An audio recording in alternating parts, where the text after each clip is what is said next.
여러분 안녕하세요. 잠깐 기도하겠습니다. 사랑하는 하나님 아버지, 오늘 26장, 이사야서 26장, 27장을 공부하고 마치는 날입니다. 하나님, 우리에게 지혜를 주셔서 하나님의 말씀의 깊은 뜻을 분별하고 그 뜻을 따라 살아갈 수 있도록 순종하는 믿음 주시옵소서. 주님, 이 시간 성령님이 함께 해주실 것을 믿으며 우리 모두 인격적으로 하나님을 만나는 귀한 시간 될 수 있게 도우시고 인도하실 하나님을 찬양하며 예수님의 이름으로 기도합니다. 아멘. 사실은 26장, 27장을 사실 다 했어요. 저번 주에 그냥 말씀만 그냥 쭉 하면서 몸이 안 좋아서 말씀만 쭉 하면서 그냥 27장까지 마치고 니오야단의 정체만 간주 연구만 남아 있습니다. 욥기 3장 8절에서 여호와 나를 저주하실 수 있고, 그러니까 니오야단의 정체는 어떤 정체이길래 그렇게 백성들을 흩트고 괴롭게 하고 힘들게 하고 하는 것인가, 그거에 대해서 알아보기 위해서 그거를 아마 연구하게 만들어 놓은 것 같아요. 그들의 정체를 한번 보겠습니다. 사단의 정체입니다. 리워야단의 정체는 여호와의 날 저주하실 수 있고 큰 악어 격동시키기에 익숙하시고, 하나님이 무엇도 할 수 있다고요? 사단을 조절하실 수 있다는 얘기예요. 사단이 일하는 것을 할 수 있게 만드는 분이 바로 하나님이시라는 얘기죠. 시편 74편 14절, 여호와는 악어머리 파쇄하며 사막 거주자의 식물로 줄 수 있대요. 그 뒷글씨가 안 들어가 있는 거 보면 뭘 하다가 지웠나 봐요. 식물로 주시는 분이다는 얘기죠. 악어 머리를 파쇄한다, 그 말은 무슨 말이냐면 사단의 머리를 파쇄할 수 있다는 얘기죠.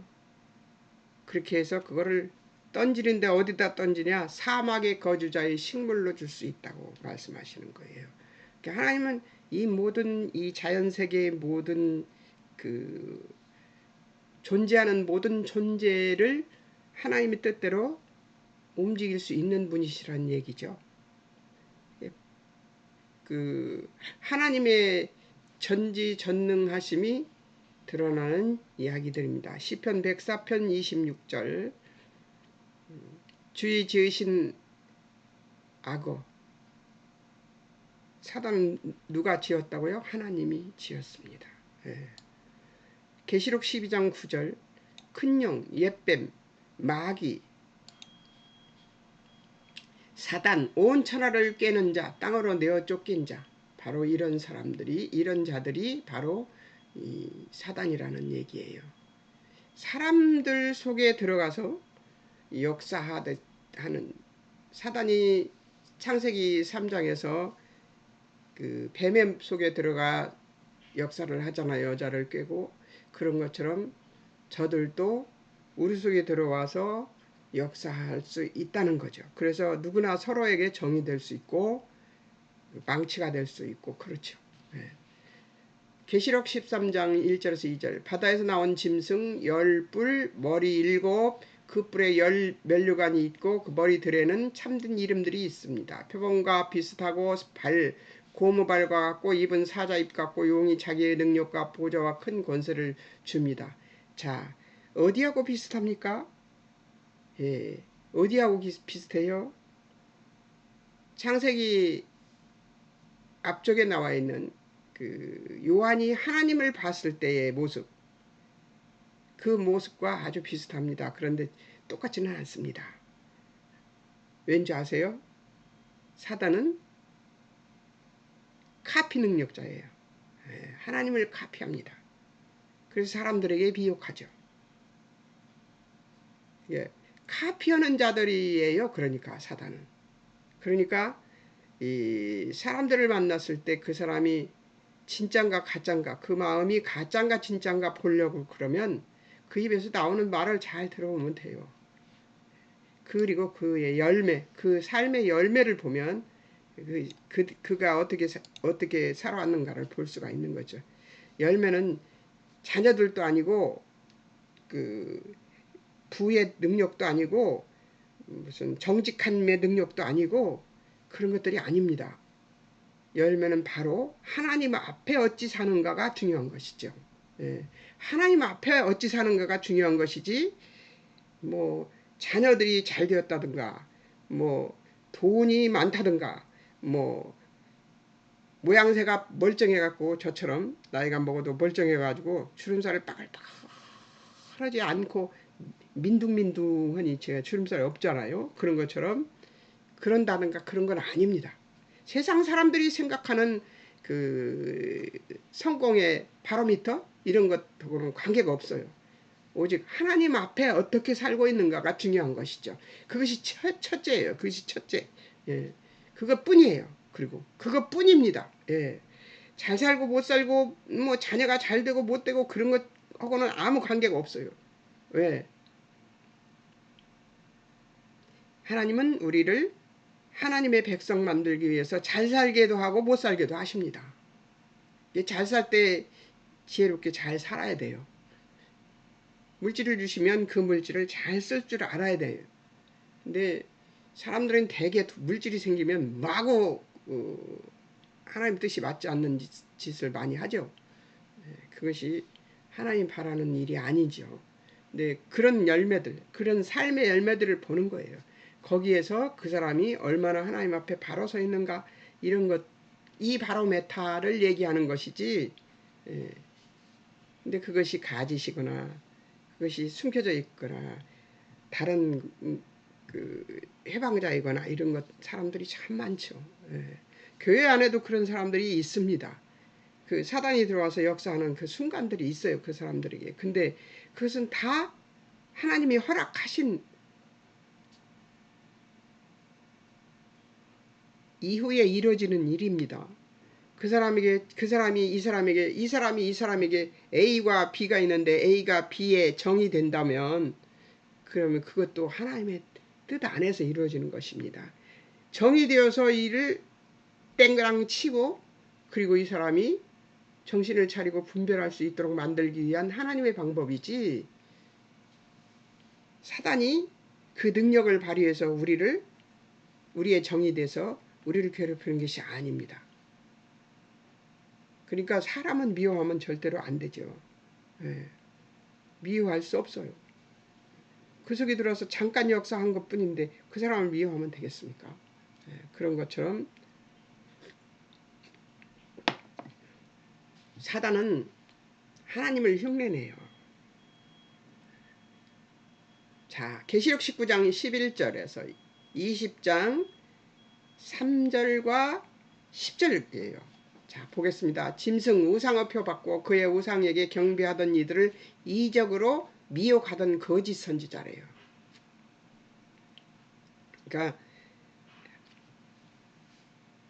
사단을 숭배하고 있던 사람들을 미혹하는 거죠. 사단인지 모르고 미혹되어서 그러는 사람들도 많은데 나중에 다 알게 돼요. 그 사람도 하나님께서 다 가르쳐 주시죠. 산채로 유황불 못에 던져진다. 무서운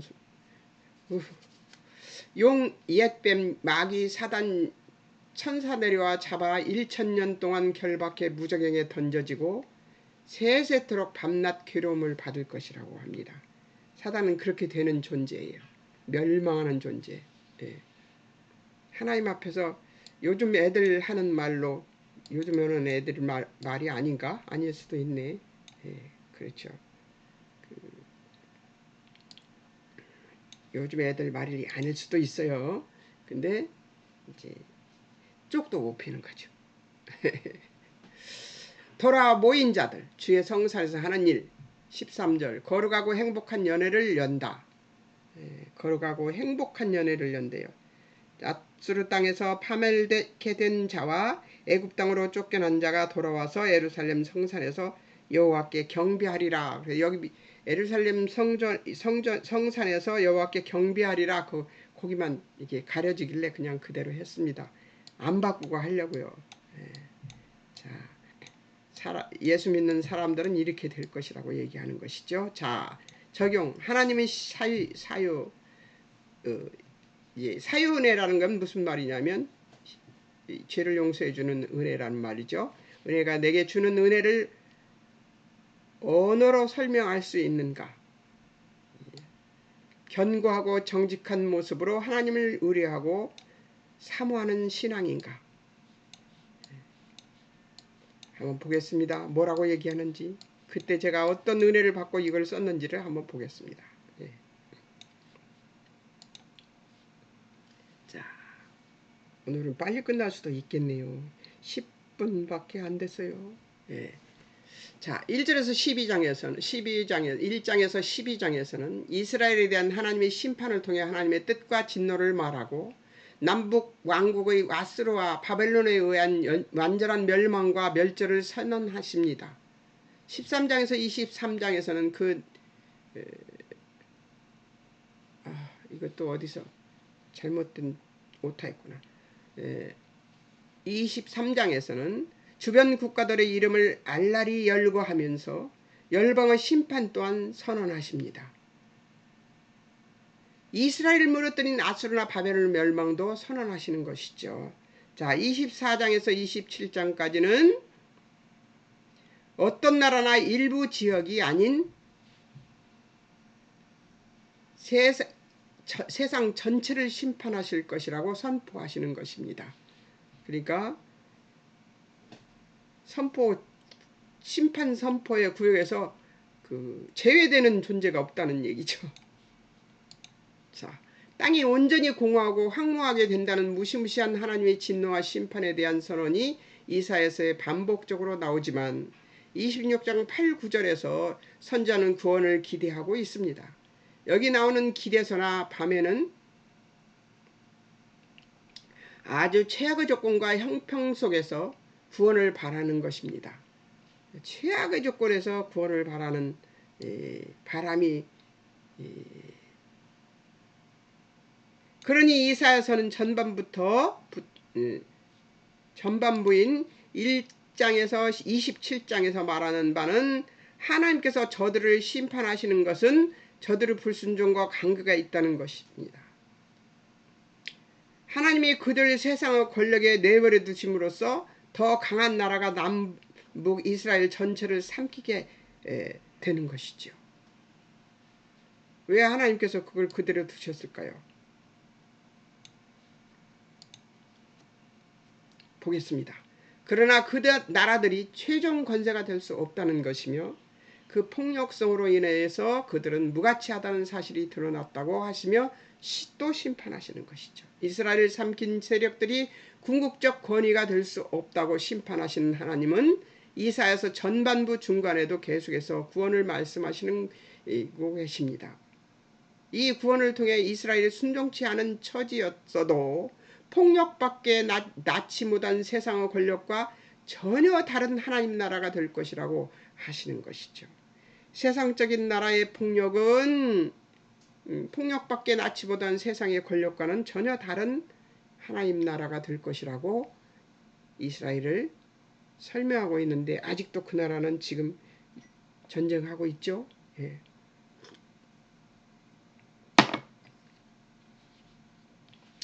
이 이사야 예언은 아직 이루어지지 않고 있습니다. 예. 불순종과 심판 속에서 만들어진 구원이 우리에게 이해할 수 없는 성경의 증언으로 보일 때 하나님 약속하시는 구원과 하나님 나라는 어떤 것일까 질문이 생기지만 쉽고 평안한 구원도 쉬운 믿음도 보상도 없다는 결론은 나왔다는 것이므로 우리는 흔들립니다. 쉬운 구원이 없다는 거예요. 쉬운 구원도 평안한 구원도 쉬운 믿음도 보상도 없다는 거예요. 쉬운 게 없어요. 하나님 나라는 쉬운 게 없습니다. 예. 그것을 깨닫는데 70년이 걸리더라고요. 예. 이것을 깨닫는데 제가 70년이 걸렸습니다.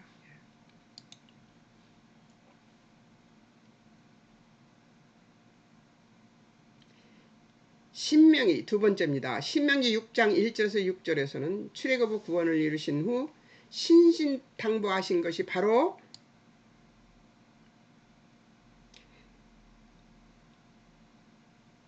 여호와의 명령에 순종하라. 그것이 복이라고 하십니다. 순종에는 무엇을 누구에게 하라는 것이 없으면 그 순종 자체에 묶이게 되므로 무엇에와 누구에게 순종하느냐인데,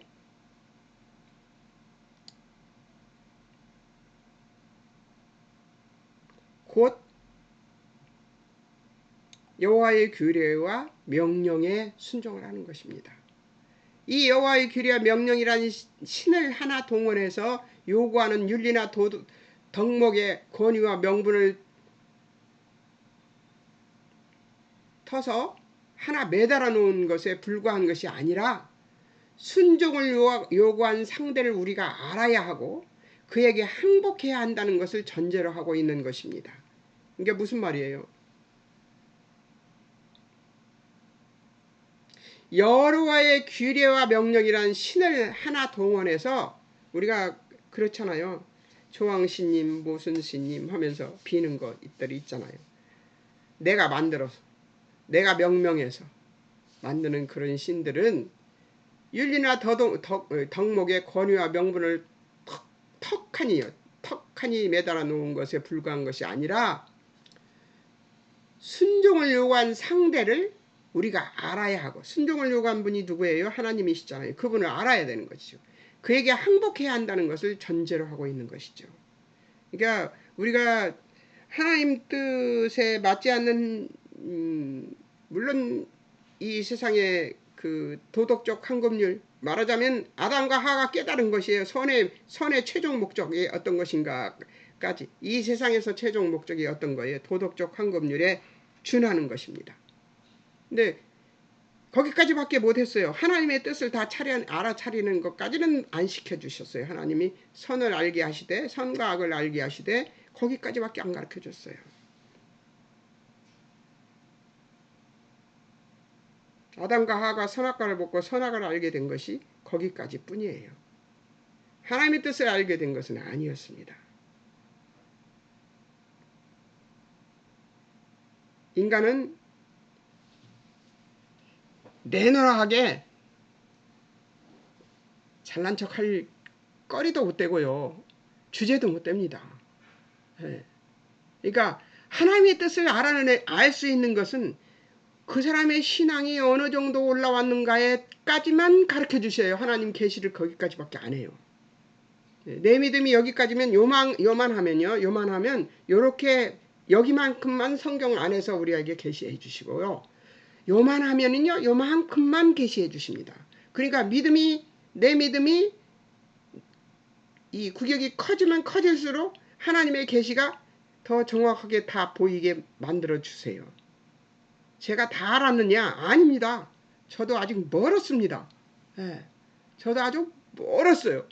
그러나 성경 공부를 열심히 해서 여러분보다 조금 더 알았으니까 전해주는 것 뿐입니다. 몰라요. 저보다 더 여러분들이 더 많이 알지도. 그건 아무도 모릅니다. 에이, 내가 들어봤더니 시시하네 할 수도 있어요. 여러분보다 더 몰라서. 그러나 그분, 우리에게 규례와 명령을 주시면서 순종하라고 얘기하는 그분을 알아야 하고 그에게 항복해야 한다는 것을 전제로 하는 것이니까요. 하나님께 항복하는 것은 하나님의 말씀에 항복하는 것하고 똑같은 것입니다. 그분을 알아야 돼요. 우리가 지금 뭐 하고 있습니까? 하나님을 아는 일을 하고 있습니다.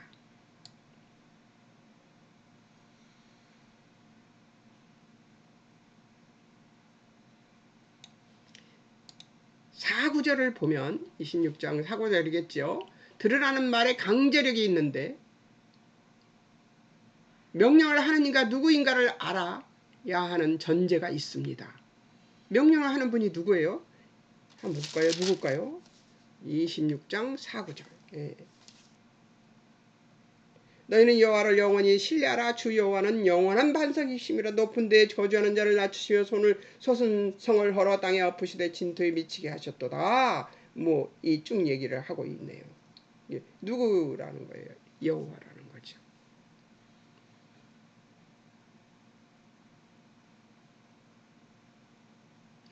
누구인가를 명령하는 분이 누구인가를 알아야 아는 전제가 우리에게 먼저 있습니다. 하나님이 누구신가를 알아야 된다는 거죠. 그래야 믿죠, 그 말을.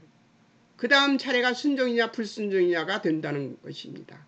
하나님이 누구이신가를 기억하고 그분을 사랑하고 기뻐하여 그분의 말씀을 들어라. 그러면 복이 될 것이라고 하시는데 복을 받는 것은 2차적인 문제입니다. 하나님이신 존재의 가치와 우리의 백성된 정체성이라는 것이 복받는 것보다 더 우선적인 것이 돼야 되는 것으로 제시되는 것입니다. 복받는 것보다 백성이 된 정체성이, 내가 하나님의 백성인가가 내 안에 확실한가, 이것을 얘기하고 있는 것입니다.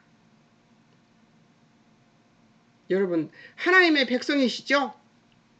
아멘이십니까? 저도 아멘입니다. 그래야지만 하나님이 내주신 숙제, 문제 이런 것들을 풀어낼 수가 있는 것이죠. 그러니까 덮어놓고 성경을 읽고 믿습니다 하는 것은 아니라는 거죠. 하나님이 어떤 분인가? 우리 배웠잖아요. 리와 야단이 어떤 존재고 하나님은 어떤 존재인가? 아까 조금 전에 배웠잖아요. 그들은 부서지고 없어지고 무역행위에 갇힐 자들이에요. 우리는 여호와께 경배드릴 자예요. 여호와의 성상에서. 그리고 영원히 하나님 나라에 살아갈 자들이에요. 하나님이신 존재의 가치와 우리의 백성된 정체성이라는 것이 복받는 것보다 더 우선적인 것으로 제시됩니다. 예수님이 공생의 전 시험에서 예수님 말씀을 힘입어 다 이기십니다.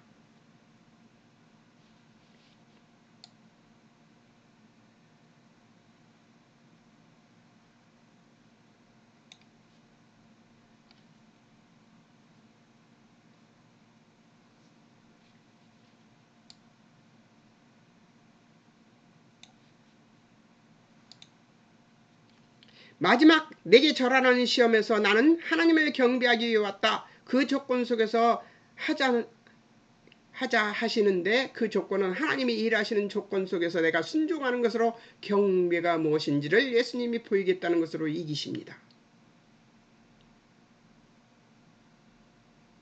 사실은 예수님이 십자가에서 죽으심으로 마지막 조건을 받아들인 것입니다. 예수님이 십자가에 달려 죽는 자리까지 들어가신 것은 마치 사망이 최고의 권력인 것처럼 이 세상에 아담과 하와가 지고 난 뒤에 그 사망이 최고의 권력인 것으로 보여서 그 사람들을 벌벌 떨게 만드는, 죽는 것을 벌벌 떨게 만드는 그 사망을 사망으로 이기신 거예요.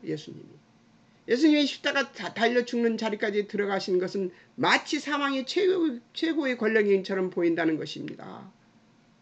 예수님은 그 속에서 일하시겠다는 것이고 세상은 폭력과 시험과 여러 가지 장애들을 최종 권위라고 생각하지만 예수님께서 그 속에 들어가시고 그것을 다 뒤집는 하나님의 일하심을 보는 것이 바로 십자가 사건입니다.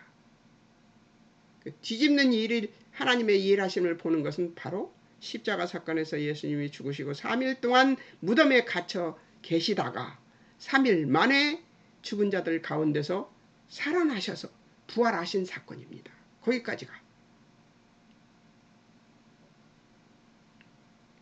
예수님은 그 속에서 일하시겠다는 것이고 세상은 폭력과 시험과 여러 가지 장애들을 최종 권위라고 생각하지만 사망을 만들어내는 세상 폭력, 사망을 만들어내는 세상 시험 이런 것들이 이 여러 가지 장애들이 이제 사망으로 만들어내는, 지금도 사망이 곳곳에 있잖아요.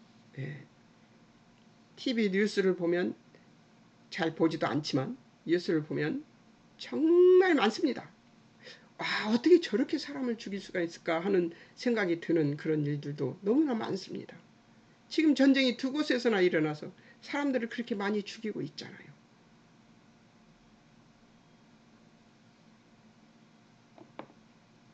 어저께 유튜브 보다가 유튜브 제 거 보려고 유튜브를 열었다가 그 방송을 얼마나 받는가 보기 위해서 보다가 뭐죠? 이름도 잊어버렸어. 인터넷 뉴스를 보는데 4명을 살리기 위해서 200명을 죽였다는 얘기가 나오더라고요. 그게 세상에서 하는 일이죠. 그게 세상에서 하는 일. 그리고요, 아무리 의로운 사람이어도 인간이 가지고 있는 죄성, 욕심, 시기, 질투 이런 것들이 아주 없어지진 않습니다. 항상 가지고 있어요. 항상 어느 때라도 언제 어느 때라도 요이똥 하면 발현될 수 있는 성향을 지니고 있는 게 우리들입니다.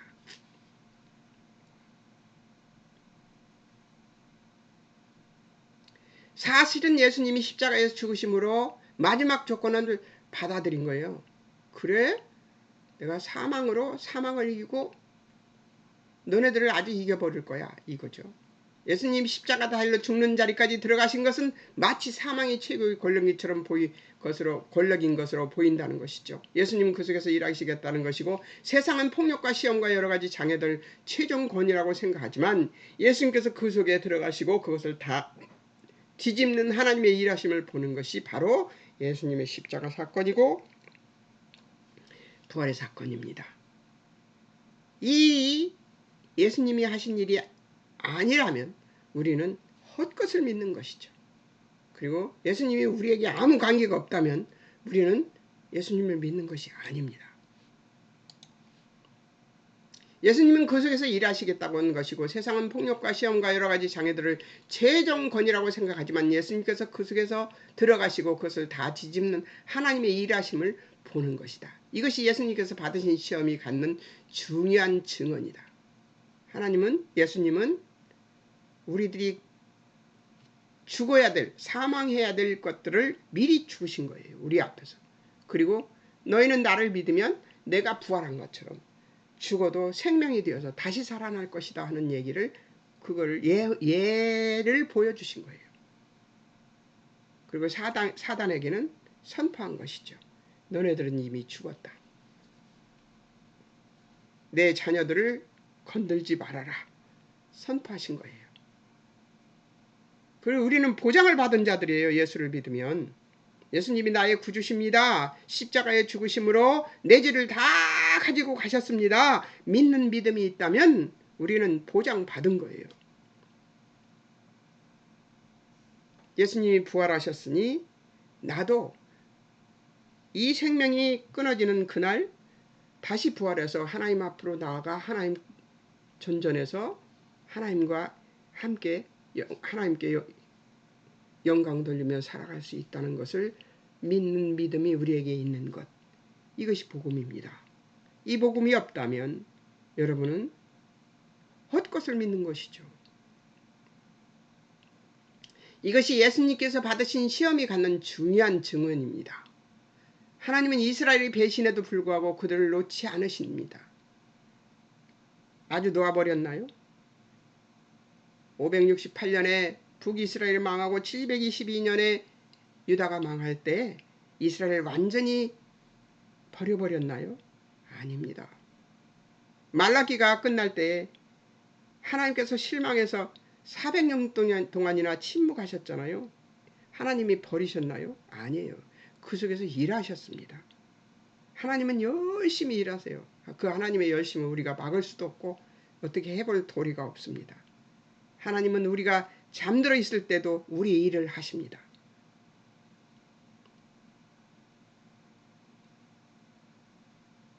이런 것들을 감사히 여길 수 있는 마음이 있다면 우리가 하나님 배반 안 하죠. 그런데 잘 까먹어요. 우리는 너무나 잘 잊어버리고 내가 잘난 척 할 때가 너무 많죠. 하나님은 이스라엘이 배신해도 불구하고 그들을 놓지 않으십니다. 여러분도 놓지 않겠다고 하십니다. 저도 놓지 않겠다고 하십니다. 아멘이십니까? 아멘입니다. 아예 아예 배신 않게 하는 것보다 그들에게 선택권을 기회로 주시는 것을 하십니다. 예, 자유의지를 준 거죠. 그리고 반복되는 배신을 극복해 나가시며 그렇게 해서 우리로 하나님을 알게 하시고 하나님 뜻을 따르게 하셔서 우리의 순종을 받아내시는 것이죠. 우리가 저렇게 실패한다고 낙심하지 마십시오. 실패했을 때 얻어내는 것을 찾으세요. 하나님이 내가 여기서 무엇을 배워야 되는가를 하나님께서 가르쳐 주시니까 그 성령님의 음성을 들을 줄 아는, 실패했을 때도 성령님의 음성을 들을 줄 아는 사람들이 되어야 된다고 생각합니다. 이스라엘은 멸망하죠. 예, 멸망해요. 그러나 하나님은 이스라엘을 아주 망하게 하지는 않습니다. 예. 자, 또 보겠습니다. 세 번째, 하나님은 징계로 자녀를 기르듯이 사람을 만들고 계시는데 로봇같이 소모품으로 쓰는 것이 아니라 하나님의 자녀라는 이름에 걸맞은 지위와 정체성과 영광을 주셔서 그런 존재가 되게 하는 시간과 과정을 밟으십니다. 예전에 제가 이런 생각을 지금 같은 생각을 하고 살았느냐? 그렇지 않습니다. 저도 여러분들보다 훨씬 더 악한 죄도 짓고 더 나쁜 죄도 짓고, 그래서 제가 몇 달 동안 제가 그러고 다녔다고 했잖아요. 나는 천하의 죄인이라고 하면서 다녔다고. 근데 그 하나님이 회개만 하면 또 회개만 하게 놔두지도 않으세요. 거기에 무슨 말씀을 주셨냐면, 하나님은 나는 지지만, 나는 졌지만 하나님은 지지 않으신다는 약속의 말씀을 이 성경 공부하면서 주셨잖아요. 하나님은 우리의 일을 당신의 일처럼 하십니다. 그런데 우리는 하나님의 일을 남의 일처럼 합니다. 그게 문제예요. 그게 문제예요. 하나님은 우리의 일을 당신의 일처럼 해요. 근데 우리는 하나님의 일을 남의 일처럼 합니다. 그것이 문제입니다. 옛날에 장사할 때 주방장 하던 아저씨가 장사를 하다가 몇 번 망해먹고 저를 찾아왔어요. 어떻게 하면 사장님처럼 할 수 있습니까? 그렇게 묻더라고요. 그래서 내가 그랬죠. 친척 가게, 형님 가게가 있다면 그 형님 가게에 가서 내가 주인이다 생각하고 가게 일을 한번 해봐라. 그러면 그 가게 일이 내가 주인이라고 생각하고 내가 형이다 그렇게 생각하고 일을 해보면 내가 어떤 것을 해야 되고 어떤 것이 옳은 일이고 어떤 것이 나쁜 일인지 보인다.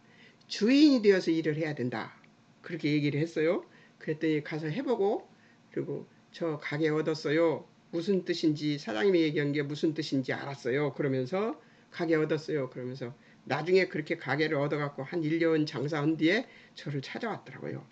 또 새로 난 딸기가 새로 나올 때였는데, 그때는 딸기가 나올 때만 나왔었어요. 근데 딸기가 새로 나올 때였는데 딸기를 사가지고 애기 데리고 결혼까지 해서 애 엄마까지 데리고 그러고 왔더라고요.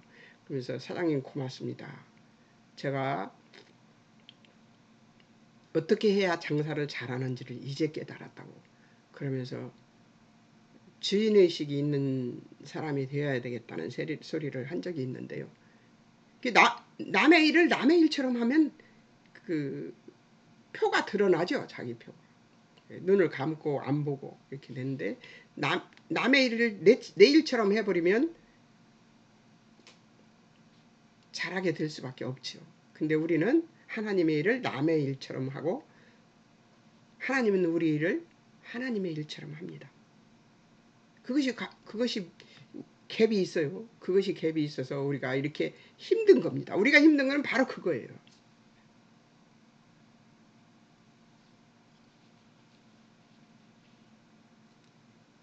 이거 아주 중요합니다. 로봇같이 우리를 소모품으로 쓰는 것이 아닙니다.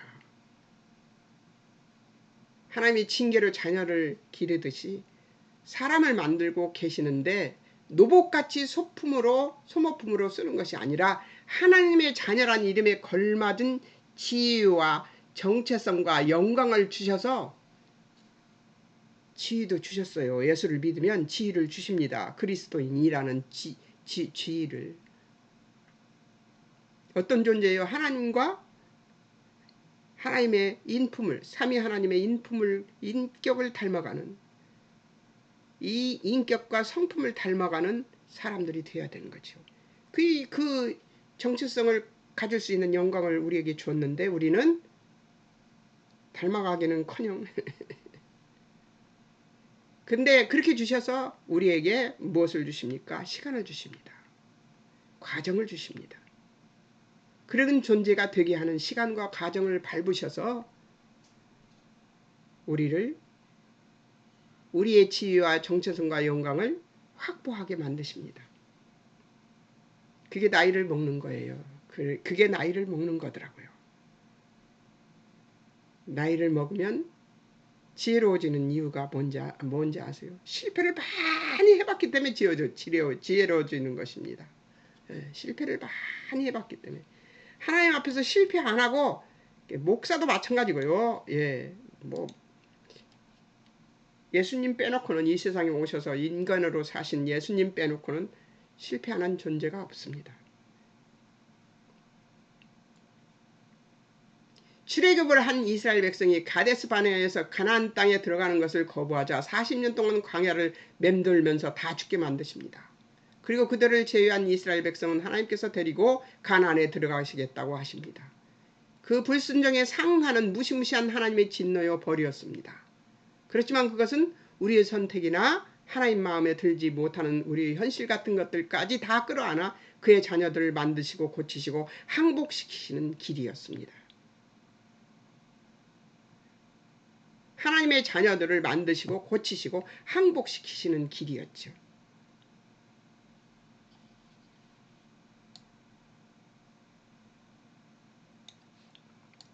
우리는 우리의 인생 여정에서 우리가 욕심내어 기대하듯 그리고 기도하던 바가 답이 아니었다는 것을 배웠습니다. 그러니까 깨어있다는 목사님들이 하는 말이 기도만 하지 말아라. 회개만 하지 말아라. 그게 무엇인가 하면 하나님의 뜻을 찾아봐라 그 얘기예요. 기도만 해갖고도 안 되고 하나님 말씀만 봐갖고도 안 되고 하나님 뜻이 무엇인지 분별력을 가져야 되니까 분별력 달라고 기도해야 됩니다. 하나님께 지혜와 지식과 명철과 총명과 믿음과 확신과 의지와 도략이 있게 해달라고 그리고 분별력이 있게 해달라고 하나님께 기도해야 됩니다. 이런 것들이 다 있어야 하나님의 뜻을 알아차릴 수가 있습니다. 그리고 하나님의 말씀은 진리는 우리를 거룩하게 만듭니다. 우리가 바로 살 수 있게 만듭니다. 하나님 앞에서 바로 살게. 이 세상에서 바로 살게 하라는 얘기가 아니에요. 정직하게 의롭게 그렇게 살라는 얘기가 아니에요. 물론 정직하고 의롭게 되겠지요. 그러나 어떨 때는 하나님이 세상 그 정직과 의로움에서 벗어나는 일이 많습니다.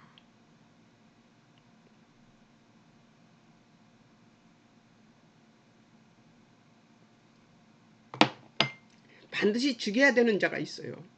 살인한 자는 죽여야 되죠. 그런데 하나님은 용서하라고 하잖아요.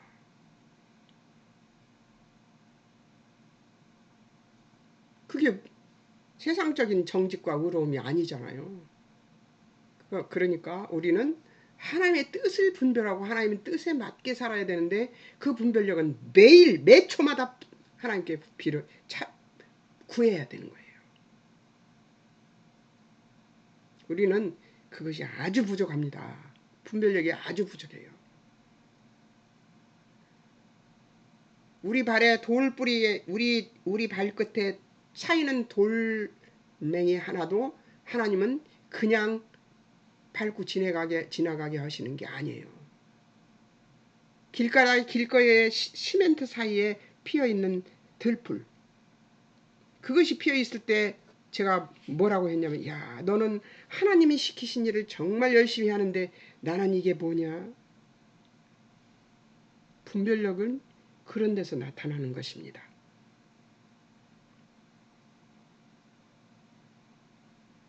그 들풀은 그 생명을 일으켜 세워서 자기가 씨를 만들어서 전파시키는 일을, 번성시키는 일을 하는 거예요. 하나님이 시키신, 은근 그게 나게 하셨고, 들풀이 나게 해서 아담이 땀 흘리게 만든 것이기 때문에 그들은 씨앗이 있고 조건이 되고 하나님이 주시는 햇빛이 있으면 기어 나와서 생명을 이렇게 세워야 되는 것이죠. 하나님이 시킨 일을 하잖아요. 그 들풀은 그것을 하는데 저는 지금 내가 뭐 하고 있는가 하는 생각이 들었던 거죠. 그때. 저는 이게 발에 밟히는 그 들풀을 보면서 그런 생각하면서 지나다니 걸음을 걷습니다. 별 생각 다 해요. 쓰레기가 놓였을 때 제가 그런 것만 봐도 아이고 저걸 왜 먹고 버려, 먹을 자격이 없어, 막 이랬었어요. 근데 제가 지금은 어떻게 하는 줄 아세요? 그래요, 버릴 수 있어. 예, 나 같아도 나도 옛날에는 버렸어. 그러니까 그들을 욕할 것이야, 판단하고 정죄할 것이 아니라 나도 저런 사람이 될 수 있다는 생각을 하면서 겸손해지는, 예, 저를 겸손하게 만들죠. 그렇게.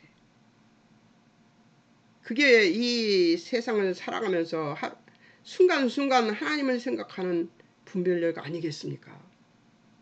우리가 형편없다는 것을 깨닫는 것이 분별력입니다. 사실은. 그게 다예요. 왜 그러냐면 우리는 하나님 뜻에 형편무인지경으로 못 따라갑니다. 우리가 이런 존재인 것을 깨닫고 하나님 앞에 매달리는 믿음을 갖는 것이 순종하는 믿음인 것 같습니다. 이 나이가 먹어보니까. 우리가 예수님 믿고 알아야 하는 것은 우리를 만드시고 구원하시고 우리를 예수님 안에서 부르신 하나님이 우리에게 온통 명예를 명하시고 있기 때문에 정직해라, 너희가 져라, 용서해라, 괜찮다, 이것이 다 명예라서 그렇다. 세상에서는 그런 명예를 만들지 못하기 때문에 하나님이 이스라엘을 꺾으시고 심판하신 것이다. 이 얘기를 하고 있는 것이죠.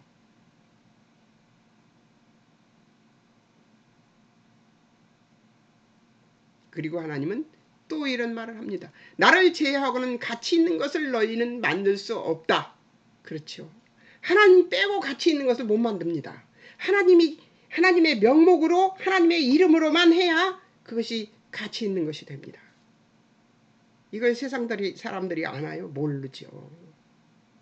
예, 모릅니다. 하나님의 이름 하에서 해야지만 그것이 가치 있는 것이 되고 멸망을 받지 않는 것이 되는 것입니다. 나를 제외하고는, 하나님을 제외하고는 가치 있는 것을 너희는 만들 수 없다. 그걸 모르냐 하시는 것입니다. 들풀도 하나님의 뜻대로 세멘트 바닥을 뚫고 나오면서 꽃을 피워서 열매를 맺고 씨를 퍼뜨리는 하나님이 시킨 일을 하고 있는 거예요. 그런데 우리는 어떻게 하나요? 시멘트 바닥 같은 것들이 가로막으면 에이 그냥 말어 주저앉죠. 근데 들풀도 그러지 않습니다. 우리는 들풀만도 못하다는 거지요. 그래서 예.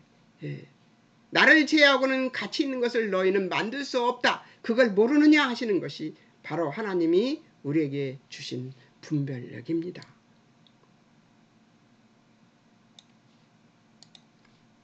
진정한 영광은 소수에게 주어지는 특별한 것이 아니라 하나님이 모든 인간에게 넣어주신 하나님을 아는 지식과 하나님을 향한 간절함이, 그것이 바로 진정한 영광입니다. 특별한 것이 아니에요. 진정한 영광은 어떤 사람만 특별히 잘해줘서 그 사람, 아우 권사님은 어찌 그렇게 믿으십니까? 장로님은 어찌 그렇게 믿으십니까? 아니에요. 이 하나님이 모든 인간에게 넣어주셔서 하나님을 아는 지식과 하나님을 향한 간절함이 그에게 있는 한 하나님의 뜻을 찾아갈 수 있는 것이죠. 그러니까 6살 먹은 아이도 성경을 볼 수 있고 성경에 하나님의 뜻을 분별할 수 있고 70살 먹은 사람도 성경을 읽고 6살 먹은 애보다 더 깨닫지 못하는 일들이 너무나 많습니다. 무엇으로도 채울 수 없는 하나님의 이 불뜻심 때문에 하나님 외에 아무 답도 해줄 수 없는 것입니다. 우리는 못났다. 그래서 우리 인생 속에 하나님이 기회를 주신다.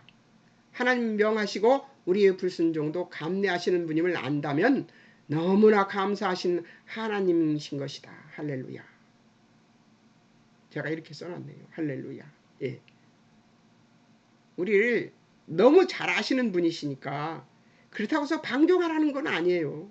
하나님을 만월히 여겨서 하나님 속이라는 얘기는 아닙니다. 너무 감사하지 않아요? 하나님 우리를 다 아신다는 사실이.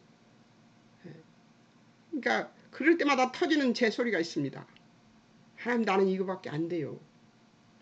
이거밖에 안 되는 사람이에요. 그래서 내가 요거라도 정성을 다합니다. 내가 그러면서 주일 아침에 추운 겨울에도 샤워를 하고 그리고 교회를 가는 이유가 바로 그겁니다. 이거밖에 안 돼서 이거라도 합니다. 주일날 아침은 최고로 제가 죄인인 것을 최고로 느끼는 시간입니다. 일주일 내내 이것도 죄구나. 이건 하나님 뜻대로 하지 않았네. 이런 것들이 쌓이는 날이잖아요. 그날이. 아침에 샤워를 하면서 그래요. 하나님 저는 아버지 앞에 바르게 살 수 있는 길이 요것밖에 못해요. 그래서 이거라도 하고 가려고 제가 예배드리러 가려고 이렇게 씻고 있습니다. 그때가 제가 제일 주일 아침 새벽에 제가 저에 대해서 한탄하는 시간입니다. 우리는 그것밖에 안 됩니다. 그러나 하나님은 어떤 분이십니까? 전지전능하시고 영원 불변하신 하나님이십니다. 그분이 내 아버지시니까 이것으로 나는 감사하며 살아갈 수 있는 것이죠. 우리가 실패나 네 번째입니다. 우리가 실패나 성공을 만날 때마다 하나님이 뜻하시는 길과 그 내용을 채우지 않으면 실패나 성공을 만날 때마다 그러니까 실패할 때도 마찬가지고 성공했을 때도 마찬가지입니다. 뭔가 해서 해냈다 이랬을 때도 하나님이 뜻하시는 길과 그 내용을 채우지 않으면 하나님이 개입하십니다. 그때는 더 어려워지죠. 그래서 인간은 하나님을 만나지 않으면 답을 가질 수가 없습니다. 성공했을 때도 실패했을 때도 하나님을 찾아야 되는 것입니다. 그래서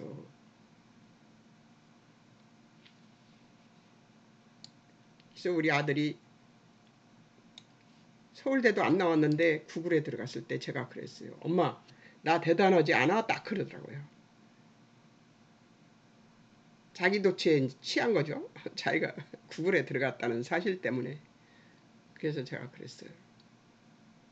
하나님이 하셨다. 아무도 할 수 없는 일이야. 서울대 안 나오고 카이스트 안 나오면 구글에 못 들어가. 근데 하나님이 너를 구글에 넣어주셨어. 좋지 않은 대학에 너를 집어넣었을 때 나는 그때 마음속에 원망이 약간 올라와 있었어. 내가 뭐 한 게 없기 때문에 내가 하나님 앞에 불만은 갖지 않습니다만 저의 일생을 어찌 만드시려고 저런 대학을 넣었습니까? 할 정도로 내가 실망을 했었다. 그런데 하나님께서 구글에 넣으시려고 그 일들을 하신 거다. 근데 네가 그 대학 나와서 구글에 들어간 거 하나님이 하신 일이다. 그것을 만들기 위해서 하나님이 하셨다는 걸, 네 일생에 하나님이 하셨다는 일들을 만들기 위해서 하나님께서 그 일을 네 인생을 이렇게 엮어 가신 거다. 그랬더니 숙연해지더라고요, 아들이. 그리고 아멘이냐? 그랬더니 예, 아멘이에요. 그러더라고요.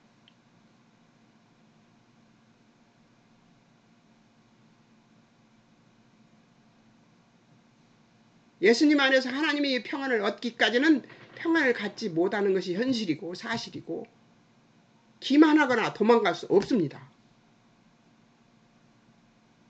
하나님 만나지 않으면 답이 없어요. 그러니까 사람들이 막 헤매고 사는 거예요.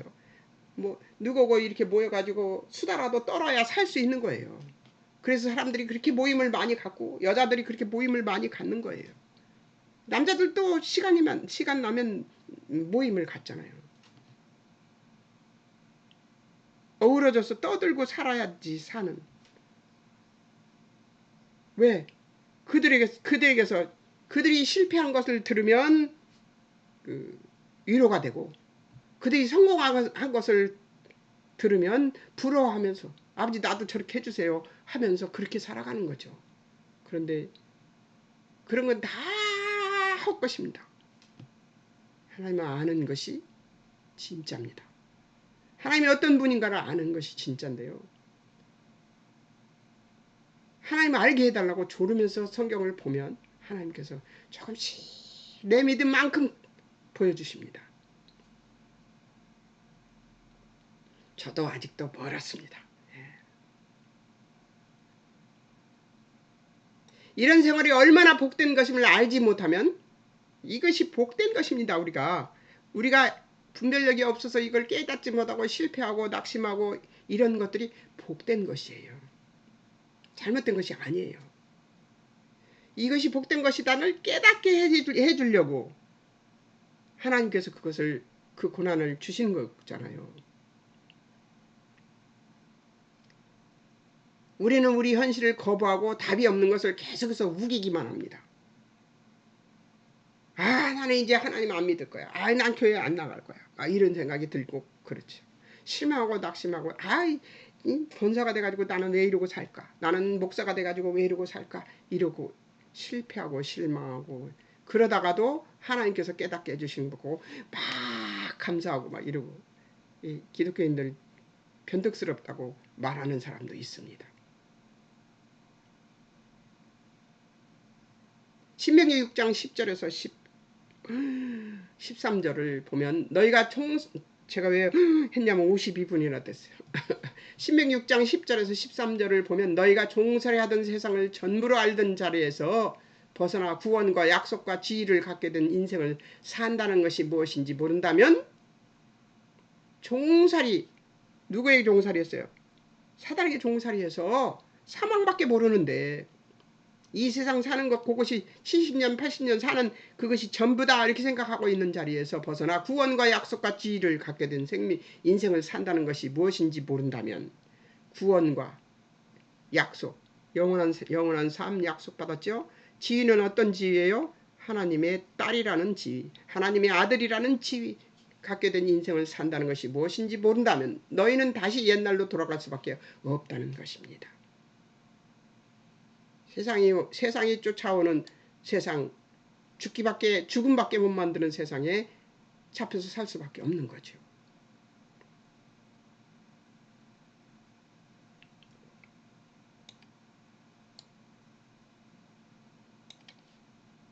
하나님이 어디서 너희를 꺼냈는지 기억하지 못한다면 너희 삶과 실존 속에서의 명예가 무엇인지 모른다는 거죠. 우리를 어디서 꺼냈어요? 사망에서 꺼냈어요. 하나님의 이름으로 산다는 것은 명예와 가치를 모른다면 그것이 바로 실패라는 것임을 알라고 하십니다. 하나님의 이름으로 산다는 것. 예수 이름으로 물리쳐버리고 어둠을 물리쳐버리고 승리하며 살아간다는 명예와 가치를 모른다면 그것이 바로 실패라는 것임을 알라고 하십니다. 하나님으로만 모든 가치 있는 것들이 나오는 것입니다. 14, 19절을 보면 이게 27장일 거예요. 보면 이렇게 명령하시는 것이 강요가 아니고 강제라는 것이 아니라 하나님의 진심인 것입니다. 하나님의 말씀을 알아듣고 순종하는 것이 복이라는 것이에요. 하나님을 원망하는 것이 또 변명하는 것이 얼마나 인생에 무가치한 것인지 속히 깨달아야 하는 것입니다. 알아들었으면 순종해야죠. 우리는 다른 존재라고 계속 말씀하시는 하나님의 뜻을 순종하고 얼마든지 구원하시고 싶어 하시는 하나님의 애달픈 심정을 더는 기다리게 하지 말자고 다짐하는 우리들이 되어야 함을 우리는 반드시 믿고 기억하고 살아내야 합니다. 하나님은 계속 나는 너희들을 놓지 않아. 다시는 너희들을 버리지 않을 거야. 그래서 저는 오 신실하신 주 찬송가를 좋아합니다. 하나님 나를 버리시지도 떠나시지도 않아요. 옛날 옛적 그때부터 지금까지 내 인생을 어떻게 살게 했는지 하나님께서 나를 어떻게 구원한 다음에 내 지위를 얼마나 높이고 계신지 그것을 알기 때문에 다 알지 못합니다. 제가 다 안다고 생각하는 것 그 오산입니다. 아닙니다. 저도 지금 배우고 있는 중이에요. 성화되어 가고 있는 중입니다. 여러분, 우리는 다른 존재래요. 하나님 뜻 순조가 얼마든지 구원하고 하시고 싶어 하시는 하나님의 애달픈 심정을 기억합시다. 그리고 살아냅시다. 그리고 예수님 다시 오시는 날 환영하며 예수님을 맞는 우리들이 되게 우리를 지켜냅시다. 아멘이십니까? 아멘입니다. 여러분, 다음에는 28장과 29장 공부할 겁니다. 잠깐 기도하겠습니다. 사랑하는 하나님 아버지, 우리는 특별한 존재입니다. 하나님의 백성이라는 놀라운 존재입니다. 그 지위와 명예가 얼마나 큰가를 우리가 안다면 하나님의 영광에 찬송이 되는 것을 기뻐하는 자들이 될 수 있도록 우리를 도우시고 인도해 주옵소서. 우리는 하나님의 영광을 찬송하는 존재로 살아가는 자들이 될 수 있음을 하나님께서 우리에게 가르쳐 주셨습니다. 내가 무엇도 하고 내가 그렇게 할 수 없다고 겸손을 떠는 것 그것도 죄입니다. 우리는 할 수 있습니다. 아멘입니다. 하나님, 우리를 하나님의 영광은 찬송이 되게 도우시고 인도하실 하나님을 찬양하며 예수님의 이름으로 기도합니다. 아멘. 하나님 감사합니다. 여러분 안녕히 계세요.